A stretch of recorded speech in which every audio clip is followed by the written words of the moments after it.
Hello, my name is Irv Kagi. I'm president of Transor Filter, and welcome to another episode of Then and Now, a program where we visit current Transor customers to find out how their life has changed before and after the installation of a Transor system.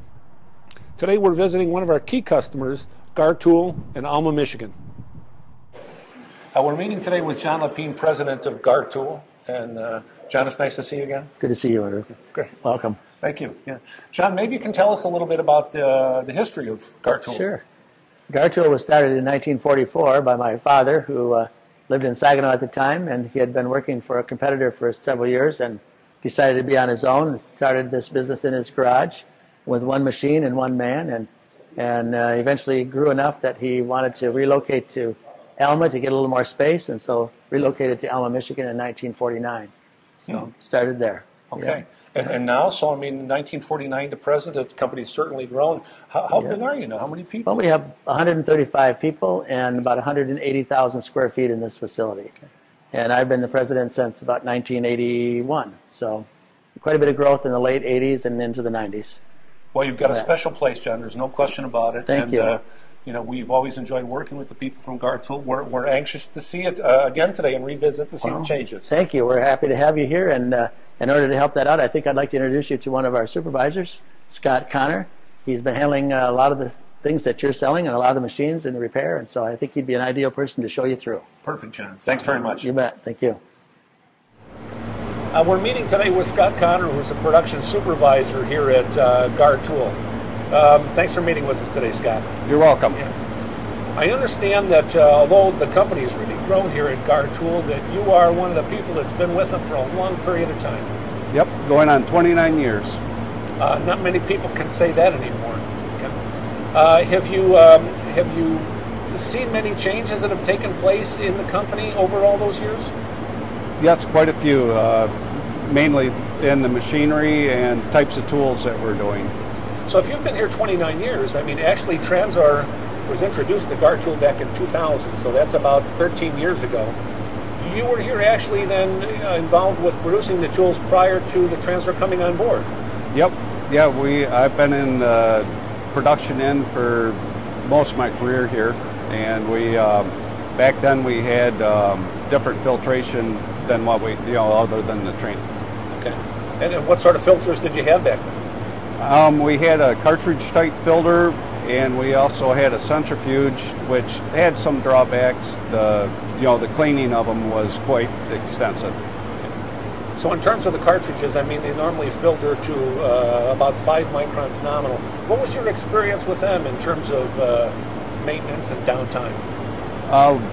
Just having to shut the system down to take the cartridges out, then disposing of the cartridges. That was a challenge at times. So what was your thinking when you first heard about, Transor and 1 micron filtration? Did you have any thoughts about it? Made us nervous right at first. From our past experience, we were thinking that it may clog up or we would have problems with it. Okay. And I know that you had a unit in here that you evaluated for a period of time before you decided to go and move ahead, and now you've got, how many Transors do you have now? We have around 47 units now. 47, okay. And those units, they handle how many machines each one on average, would you say? We, on average, 2 to 3, and we do have up to 5 on some units. Okay. Yep. So what was your experience then when you switched from cartridge and centrifuge systems to Transor's 1 micron filtration? What did you notice? The first thing was how clean the oil was and the cleanliness of the machines. That's one thing at this company, we try to keep it as clean as possible. Carbide, it's a very dirty product, and it's hard to believe that it comes that clean. I mean, it's very difficult to go and filter because the particulate is so small and so fine and so abrasive. It's not easy to do. Okay. But so I mean, you had it here, and obviously you didn't have to replace the filter cartridges because the elements are cleaned automatically. Okay. Right. But what other maintenance benefits did you experience? Did you reclaim the carbide? Yes, we do. In fact, these days the reclaimed carbide, it's nice to have it clean.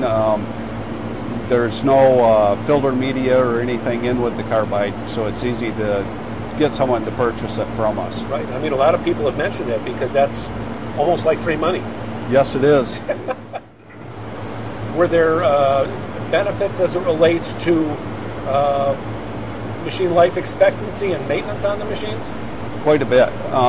Wheel life, we didn't have near the loading of our wheels, and just not having the carbide around moving parts, it just saves on wear. Carbide's a very abrasive material. Okay. Was there any improvement in terms of cycle time? Yes, we did see that, and also with the Transor we had the chillers, which helped out with our tool diameters. Did you have chillers on the machines before? No, we did not. Did you find that having the chillers and the 1 micron filtration really impacted the operation? Yeah, we noticed quite a difference right off the bat with that. Well, you've had the Transor for better than 10 years now, and the industry's changed. Garr has changed also. What sort of changes have you noticed in the industry overall? A lot more high-performance type tools. The customers expecting tighter tolerances, repeatability in our tools, and just overall quality. They expect more now. Okay. And you had mentioned also that you've purchased a number of machines that are fully automated machines. Maybe you want to talk about that a little bit. Yeah, we have some now with FANUC robots to change the wheels. Pretty much all of our production now, we have robots on our machines so we can run lights out between shifts. So Scott, you mentioned about lights out and untended machining. Is there a maybe you can tell us a little bit about that? Is there a particular tool or group of tools you like to run, and on which machine would you run it on then? Actually, we don't have any particular tools. All of our tools we can run. We have loaders on all of our automatic grinders, and with those we have multiple wheels on our machines, so we can run lights out. A lot of times between shifts we'll load them up. They'll run until the next shift shows up, and a lot of times we can load in up to 70 tools and then make periodic checks throughout the night or day and run them that way, which saves on setup time. Okay, sure. I noticed, Scott, as we're walking through the plant, that it seems as though we have maybe 3 separate divisions within the plant, if you will. Maybe you can tell us a little bit about those? Yeah, we try to separate it so that we run certain groups of tools in certain departments so we can specialize more. We have our welder department where we usually run from 1/2 inch diameter up to 1 1/4 inch diameter. And within that, we run lights out in between shifts. And then in our roll-o-matic department, we do our smaller tools, probably from the 20 thousandths up to the 1/2 inch diameter. And with that, that's also a lights out department that we run between shifts. And then we have some Anka grinders that we do a lot of our resharpening and small lot tools. And with those, we also have loaders on that we can run in between shifts. Yeah, nowadays we can actually alter our helix angle throughout the tool. We can stagger our indexing, which takes some of the harmonics out when our customer uses it. And the radiuses, we can hold a lot tighter now to the customer specifications. And from when I first started, we just did basic 4-flute, 2-flute tools, to where now we're multiple flutes and different. The biggest thing I think lately has been the multiple helixes, being able to change a helix within a flute. Okay. And has Transor played a role in terms of allowing you to have this capability to produce these tools, to have this production rate and the high quality aspect of it? Yes, because when we have the different unequal indexing, you have different amounts of flute that you're removing in the process, and having the wheels stay clean and the temperature allows us to have different style of flutes on the same tool. Okay. So it really is a question of the consistency of all the different processes coming together. Correct. You have to have all your variables stay the same to be able to produce a good quality tool. Right. Okay. Part to part to part. It's important that you're always machining in the same environment. In terms of temperature and in terms of cleanliness, you have predictable results. Correct. Yeah, because if we have a temperature fluctuation of 4 or 5 degrees, our size will change, you know, a few tenths, and we try to keep everything within a few tenths. We have a very tight tolerance range. Thanks for joining us on this episode of Then and Now, and a special thanks to the people from Garr Tool, in particular John Lapine and Scott Connor. Hope to see you again soon on another episode, Then and Now.